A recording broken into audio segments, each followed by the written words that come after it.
സുഹൃത്തുക്കളെ നമസ്കാരം. പുതിയൊരു വീഡിയോയിലേക്ക് എല്ലാവർക്കും സ്വാഗതം. ഇന്നും നമ്മുടെ പപ്പേട്ടൻ്റെ കഥ തന്നെയാണ്. കാരണം എന്താണെന്ന് വെച്ച് കഴിഞ്ഞാൽ പപ്പേട്ടൻ്റെ കുറച്ചും കൂടി കഥകൾ ഇങ്ങനെ വരാനുണ്ട്.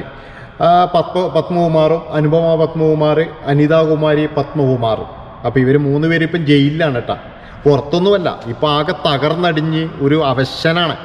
ആ പപ്പേട്ടനാണെങ്കിൽ ഭയങ്കര ക്ഷീണത്തിലാണെന്നാണ് പറയുന്നത്. എന്താണെന്ന് വെച്ച് കഴിഞ്ഞാൽ ഇത്രയും പ്രതീക്ഷിച്ചിട്ടില്ല, ഇത് കുറച്ച് കൂടിപ്പോയി എന്നാണ് പപ്പേട്ടൻ പറയുന്നത്. അതായത് പപ്പേട്ടൻ വിചാരിച്ചത് എത്രയും പെട്ടെന്നൊന്ന് വെളിയിൽ വരാം, ആരൊക്കെയോ ചേർന്നെങ്കിൽ രക്ഷിക്കും എന്നൊക്കെയാണ് പപ്പേട്ടൻ കരുതിയത്. അപ്പോൾ ഏതായാലും ജയിലിൽ ഇപ്പം വിട്ടുപോയിട്ടുള്ളത്. ഒരു കാരണവശാലും അവരെ പുറത്ത് വിടരുത് എന്നാണ് എൻ്റെ അഭിപ്രായം. ഇനി അവരെന്താണ് ചെയ്യാൻ പോകുന്നതെന്ന് ആർക്കും പറയാൻ കഴിയില്ല. ഒരു മൃഗതുല്യമായി ജീവിച്ചൊരു ഫാമിലിയാണത്. അവർക്ക് സ്നേഹബന്ധമോ അങ്ങനെയുള്ള കാര്യങ്ങളൊന്നുമില്ല. ഒരുപക്ഷെ അവർക്ക് ഭക്ഷണം കിട്ടിയില്ലെങ്കിൽ അവർ പരസ്പരം കടിച്ച് ഇതാക്കുമായിരുന്നു. അങ്ങനത്തെ ടീമാണ്. കാരണം മകളാണോ അച്ഛനാണോ അമ്മയാണോ എന്നുള്ള ഒരു തരത്തിലുള്ള സ്നേഹബന്ധവും ഇല്ലാത്ത ഒരു ഫാമിലി. എന്താണെന്ന് വെച്ച് കഴിഞ്ഞാൽ ഇദ്ദേഹത്തിന് എന്തെങ്കിലും ഒരു സ്നേഹം കുടുംബത്തോടുണ്ടെങ്കിൽ ഒരിക്കലും മകളെ അതിൻ്റെ അകത്ത് കൊടുക്കാൻ നോക്കൂല, അതുപോലെ ഭാര്യയെ കൊടുക്കാൻ നോക്കൂല. എല്ലാ ഗൃഹനാഥന്മാർക്കും ഒരുപാട് പ്രശ്നങ്ങളും കാര്യങ്ങളും ഒക്കെ ഉണ്ട്. ഇനിയിപ്പോൾ നാളെ എന്തെങ്കിലും ചെയ്താലേ എനിക്ക് പൈസ കിട്ടുള്ളൂ എന്ന് പറഞ്ഞു കഴിഞ്ഞാലും നമ്മുടെ കുടുംബങ്ങളെ നമ്മൾ സംരക്ഷിക്കാനാണ് എല്ലാവരും നോക്കുക എന്നുള്ളതാണ്. ഇദ്ദേഹത്തിന് ആ ഒരു അതിലുപോലും ഒരു സ്നേഹവുമില്ലാത്ത ഒരു വ്യക്തിയാണ് ഈ പത്മകുമാർ.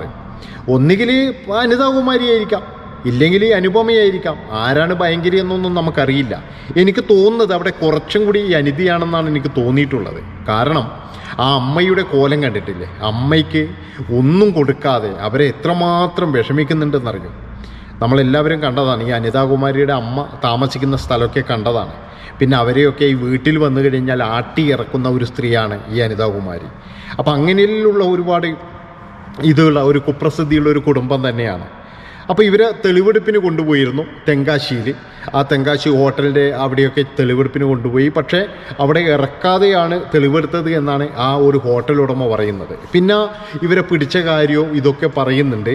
അതുപോലെ ഇവരുടെ കൂടെയുണ്ടായ ഒരു രാഷ്ട്രീയ നേതാവുണ്ടെന്ന് പറയുന്നുണ്ട്. തമിഴ്നാട്ടിലുള്ള ഒരു രാഷ്ട്രീയ നേതാവ് അദ്ദേഹത്തെ ചോദ്യം ചെയ്തിരുന്നു. അദ്ദേഹത്തിൻ്റെ ഫോണൊക്കെ പോലീസ് കൊണ്ടുപോയിരുന്നു.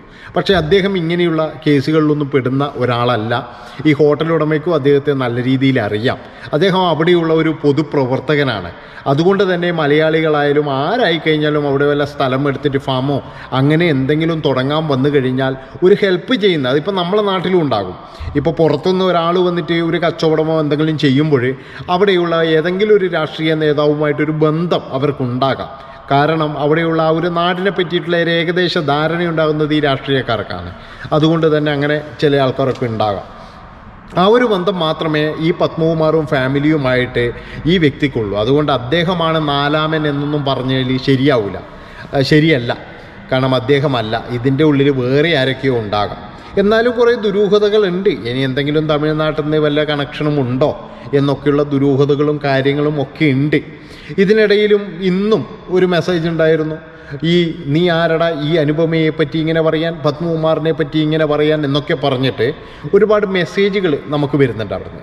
അപ്പോൾ എല്ലാം ഭീഷണിയാണ്. കാരണം എന്താണെന്ന് വെച്ചാൽ മൂക്കിക്കയറ്റുന്നതാണ് ഭീഷണി.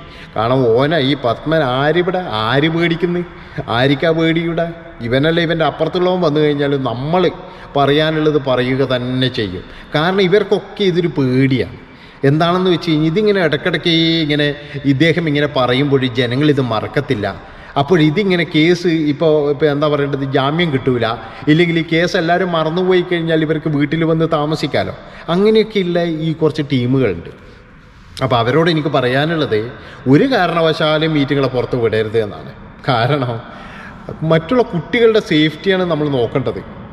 അതാണ്. എത്ര കുട്ടികളുടെ ഒറ്റയ്ക്ക് കളിക്കുന്നവരുണ്ട്. അതുപോലെ തന്നെ എന്താ പറയേണ്ടത്, വീട്ടിൻ്റെ മുന്നിലൊക്കെ ഇരിക്കുന്ന കുട്ടികളാണ്. ഈറ്റങ്ങൾ അവിടെ ഉണ്ടെങ്കിൽ എന്ത് വിശ്വസിച്ചാണ് നമ്മളവിടെ ഇറക്കുക? അത്രയും ക്രൂരന്മാരല്ലേ ഇവരൊന്നും ഒരിക്കലും നമ്മൾ വിശ്വസിക്കാൻ പറ്റൂല. ഇനി ഇറങ്ങിക്കഴിഞ്ഞാൽ തന്നെ എനിക്ക് തോന്നുന്നില്ല ആ ഏരിയയിൽ ഇവരെ നിർത്തുന്നു. കാരണം എങ്ങനെ നിർത്തും? അത്രയും ഭയങ്കര ക്രൂരന്മാരല്ലേ ഇവർ. ഇപ്പോഴും ആ രാത്രി ആലോചിക്കുമ്പോഴേ നമുക്കിങ്ങനെ എന്താ പറയേണ്ടത്, ഒരു ടെൻഷനാണ്. അത് നമ്മളാരും ഉറങ്ങിയ നിങ്ങളൊന്ന് ആലോചിച്ച് നോക്കണം. 21 മണിക്കൂറും ഉറങ്ങാതെ ടി വിൻ്റെ മുമ്പിലും സോഷ്യൽ മീഡിയേൻ്റെ മുമ്പിലും എല്ലാ മലയാളികളും ഇരിക്കണമെങ്കിൽ ആ ഒരു കാരണം ഈ വണ്ടിയുടെ നമ്പറും കാര്യങ്ങളും എല്ലാം ഉള്ളത് കൊണ്ട് എല്ലാവർക്കും മനസ്സിലായി, ഇത് എപ്പോഴേലും കിട്ടുമെന്ന് മനസ്സിലായി. പക്ഷേ ഓരോ മണിക്കൂറും കഴിയുമ്പോഴേക്കും ഇങ്ങനെ എല്ലാവർക്കും പേടിയാകാൻ തുടങ്ങി. അവസാനം 10 മണിക്ക് വിളി വരും എന്ന് പറഞ്ഞു രാവിലെ. എന്നിട്ടും വരാത്തത് കൊണ്ട് നമുക്ക് എല്ലാവർക്കും നല്ല രീതിയിൽ പേടിയായി. കാരണം ഈ ആലുവ കേസൊക്കെ നമ്മുടെ മുന്നിലുള്ളതാണേ. അതാണ് കുട്ടി എന്തെങ്കിലും ചെയ്തു കഴിഞ്ഞാലോ എന്നുള്ള പേടിയായിരുന്നു. ഏതായാലും അതൊന്നും ഉണ്ടായില്ല, എന്തോ ദൈവാധീനം. അപ്പോൾ പറഞ്ഞു വരുന്നത് വേറെ ഒന്നുമല്ല, ഇവരെ പോലെയുള്ളവരെയൊന്നും ഒരിക്കലും നമ്മൾ പ്രോത്സാഹിപ്പിക്കരുത്. ഒരിക്കലും ഇവരൊന്നും ഒരു ദൈവം അർഹിക്കുന്നില്ല. അവരുടെ ഈ പണമോ പിന്നെ അല്ലെ സൗന്ദര്യമോ വിദ്യാഭ്യാസമോ ഇതൊന്നുമല്ല. ഈ ക്രിമിനലുകൾ എന്ന് പറഞ്ഞു കഴിഞ്ഞാൽ അവർ ക്രിമിനലുകൾ തന്നെയാണ്, എന്തൊക്കെ പറഞ്ഞു കഴിഞ്ഞാൽ. അതുകൊണ്ട് തന്നെ ഇനിയിപ്പോൾ പ്രായമോ 20 വയസ്സായ പിന്നെ എന്നാ കുട്ടിക്ക് ഇതൊന്നും അറിയാത്തതാ, എല്ലാം അറിയാം.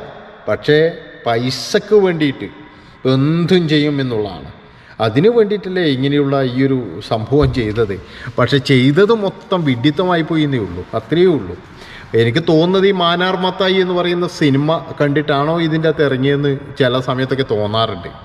അപ്പോൾ പറഞ്ഞു വരുന്നത് എന്താണെന്ന് വെച്ചാൽ നല്ല രീതിയിൽ അന്വേഷിച്ച് നല്ല രീതിയിൽ പൂട്ടണം ഇവരെ. ഇന്ന് കണ്ടില്ലേ നമ്മളൊരു കേസിൻ്റെ വിധി കണ്ടില്ലേ, ആ വൈഗ കേസിൻ്റെ വിധി കണ്ടില്ലേ, നല്ല അന്വേഷണമാണ് അവർ നടത്തിയിരിക്കുന്നത്.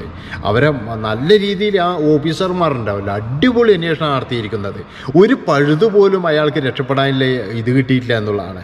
അതുപോലെയുള്ള ഓഫീസർമാരായിരിക്കണം ഈ അന്ന് ആ ഒരു അർജുൻ്റെ കേസൊക്കെ വാദിച്ചത്, അർജുൻ്റെ കേസൊക്കെ അന്വേഷിച്ചത് അതുപോലെയുള്ള പോലീസുകാരാണെങ്കിൽ ഒരു കാരണവശാലും ഇവർക്ക് രക്ഷപ്പെടാൻ പറ്റൂല. കാരണം അത്രത്തോളം ഇട്ട് പൂട്ടും, അത്രത്തോളം ബുദ്ധി ഉപയോഗിക്കും എന്നുള്ളതാണ്. കാരണം അപ്പോൾ എല്ലാവരും ചോദിക്കും, എല്ലാ പോലീസുകാരും ഒരുപോലെ നല്ല ചില ആൾക്കാർക്കൊന്നും ഈ കേസിനെ പറ്റിയിട്ടില്ല അത്ര വലിയ ധാരണയൊന്നുമില്ല.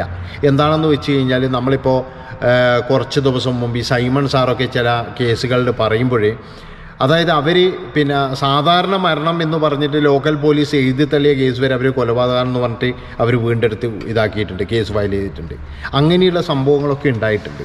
അപ്പോൾ എല്ലാവരും ഒരുപോലെയല്ല, ബുദ്ധിയിലെ നല്ല ഓഫീസർമാരുണ്ട്, അവരെ കയ്യിൽ കിട്ടണമായിരുന്നു. അവരങ്ങ് പൂട്ടുമായിരുന്നു. അതാണ് പുറത്ത് വരാത്ത തരത്തിൽ പൂട്ടുമായിരുന്നു. പക്ഷേ പിന്നെ ഒന്നും അറിയാതെ ആളെ കയ്യിൽ കൊടുത്തു കഴിഞ്ഞാൽ അവർ തിരിച്ചു വരികയും ചെയ്യും. ഇപ്പോൾ നമ്മുടെ ഈ കുട്ടിയെ തട്ടിക്കൊണ്ടുപോയ കേസ് എങ്ങനെയാകുമെന്ന് ചോദിച്ചു കഴിഞ്ഞാൽ ഏകദേശം ഒരു ഇത് വെച്ചിട്ട് പത്മകുമാറും അനിതകുമാരിയും മാത്രം മിക്കവാറും പെടാനും മറ്റുള്ള പിന്നെ കുട്ടി അതായത് അനുപമ ചിലപ്പോൾ രക്ഷപ്പെടാനുള്ള ചാൻസും ഉണ്ട്. അതൊക്കെ എന്തൊക്കെയോ ഉണ്ട് അങ്ങനെ. അപ്പോൾ ഏതായാലും ആ ഒരു ഒരുപാട് ദുരൂഹതകൾ ഇനിയും പുറത്തു വരാനുണ്ട്. എല്ലാം പുറത്തു വരട്ടെ. കാരണം എന്താണെന്ന് വെച്ചാൽ നമുക്ക് എല്ലാം അറിയണം, ഇവരെന്തൊക്കെ ചെയ്തിട്ടുണ്ട് ഒക്കെ അറിയണം. ഇവിടുന്ന് ഒന്നും അറിയാതെ പോകരുത്. അപ്പോൾ ഏതായാലും പത്മകുമാറിൻ്റെ പുറകെ തന്നെ നമ്മളുണ്ടാകും. നമ്മളേതായാലും പിന്നെ അങ്ങനെ അങ്ങ് വിടാനൊന്നും തീരുമാനിച്ചിട്ടില്ല. പത്മകുമാർ എവിടം വരെ പോകുമെന്ന് നമുക്ക് നോക്കാം.